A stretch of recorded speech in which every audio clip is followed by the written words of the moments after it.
road trip, 3-2, but the losses were, close, late ones that probably stung. It was solid. I'm trying to keep a big picture perspective on how we're playing. Tonight was rough for a lot of different reasons.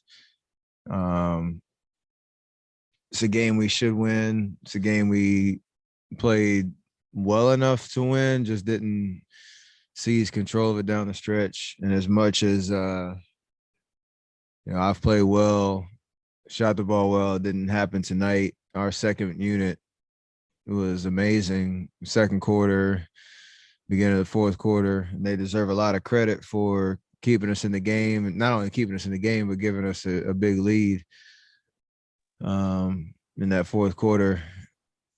Some sloppy turnovers. Washington made some big shots. We had some tough misses at the rim, and you come out with a loss, and it's tough. So you got to stay positive about where we are overall with a good window of games coming up, and just try to turn the page to hopefully, a good return to chase on Friday. So 3-2, solid. Should have been 5-0, could have been 4-1. It wasn't. Move on. Steph, Mark Haynes, I know you don't really care about the streak coming to an end right now or anything, but looking back on what you accomplished and what you did, what are your thoughts on that? It was a great run. It was something that had been done before, and it was going to end at some point. Now you got to start another one. So it's just a matter of, again, the next play mentality.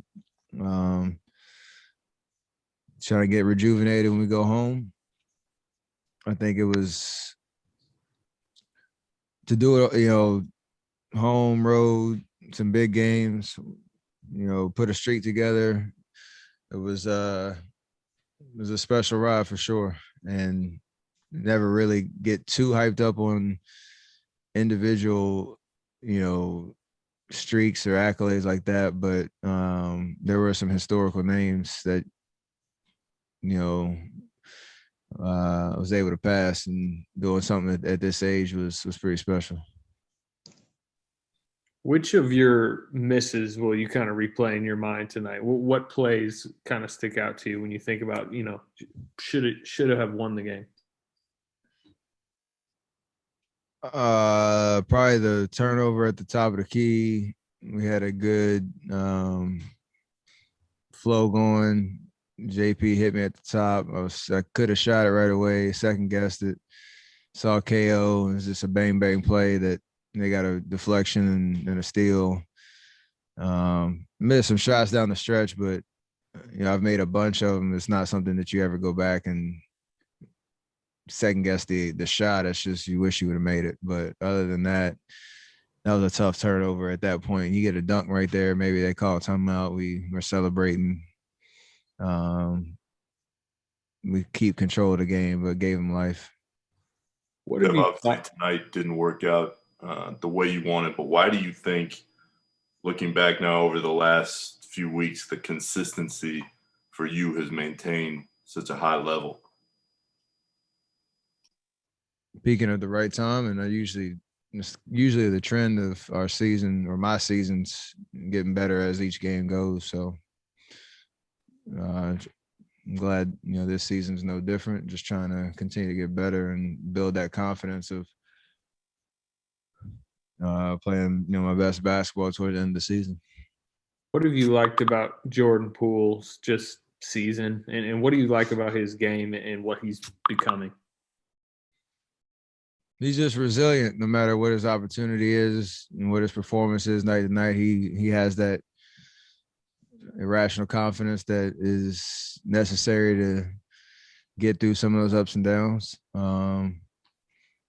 We talked a little bit. I said, I told y'all I would love to show him some film, of me my second year and some of the ups and downs I went through, trying to find your rhythm, trying to find where your shots are going to come from, as opportunities kind of come and go, and just keeping your your confidence about who you are as a player. And he showed that tonight. And he's helped us a lot over the course of the season since he got back from Orlando. And he's going to continue to help us and continue to get better and,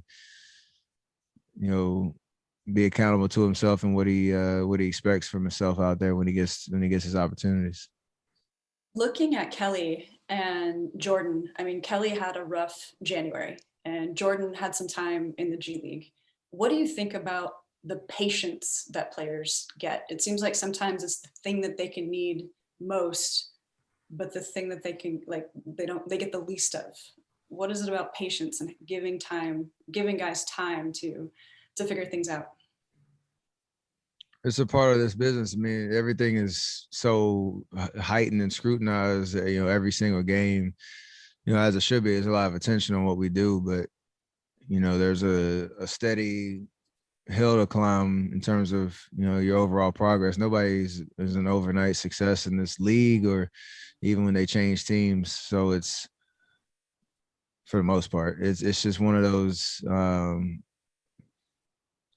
situations where you always just want to try to get a little bit better every game. And even if things you don't execute out on the floor, you don't play as well as you want to, you still have to maintain that confidence in yourself. And as a team, we're in a situation where a lot of guys have gotten a lot of different opportunities based on injuries, based on trying to find the right groups of guys and rotations and stuff like that. So I think there's been more experimenting and trial and error this year than usual. So it's a part of the process of us trying to, again, peak at the right time. Steph, James Hill with BNC Sports. Next stop, back home to the Bay Area.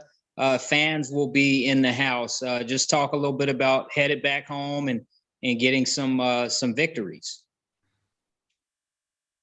We're going to enjoy the atmosphere. I think I've talked about it before. It's definitely noticeable if you have even just 1,000 fans in the seats.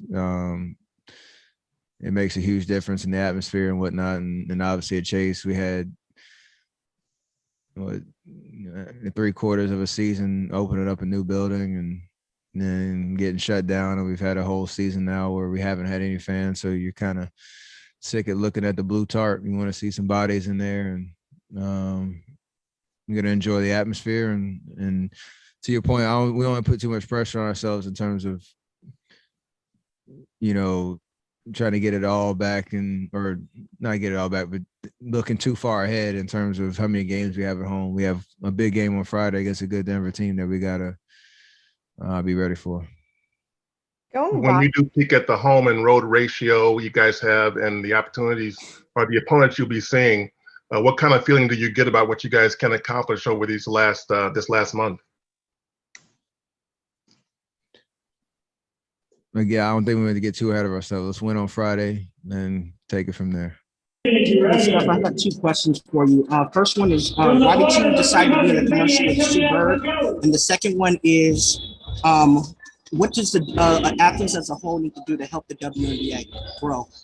I miss what you said. The first question is, why did you decide to actually be in a commercial with Sue Bird? And the second one is, what does the athletes as a whole need to do to actually help support the WNBA and push it forward?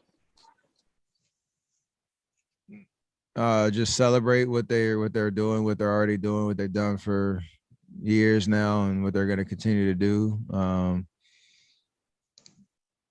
on and off the court. They've set a standard and a model for how a league activates and uses their voice and, their platform, and is very consistent with, their stance on social justice, racial justice, any issue that they're passionate about, and a collective energy amongst, all the athletes. So that's one. And then we all just can find ways to collaborate and combine our worlds, if you will, and our reach and our resources to do, special things off the court to, keep impacting going forward. So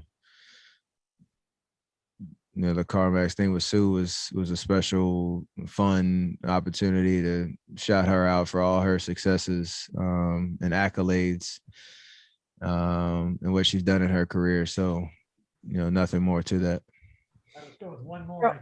Kendra, I think you had one, right? Yeah, thanks, Raymond. Going back to what Nick kind of asked you a little bit ago about, you personally getting on this streak the past couple games, opening up more broadly to the team. What has allowed you guys to finally get on the streak? Because I feel like for a really long time, there's been talking about what you need to do as a team, but now you've actually been able to put it together. It's just reps and continuing to fine tune what we're trying to do. And you got to go prove it. I think like you said, this last 10 game stretch has been much better in terms of our night to night performance. We've had some tough losses, obviously, but some really good wins and trending in the right direction. But even tonight's a learning lesson of, even when you don't play your best, just a couple more stops down the stretch, just a couple, but smarter decisions, turn the ball over will, allow us to take a game like this and take it home and get a win. So, we do have 13 games left to take all of that collective experience and hopefully get some guys back healthy. Juan, D. Lee, maybe EP, we'll see, and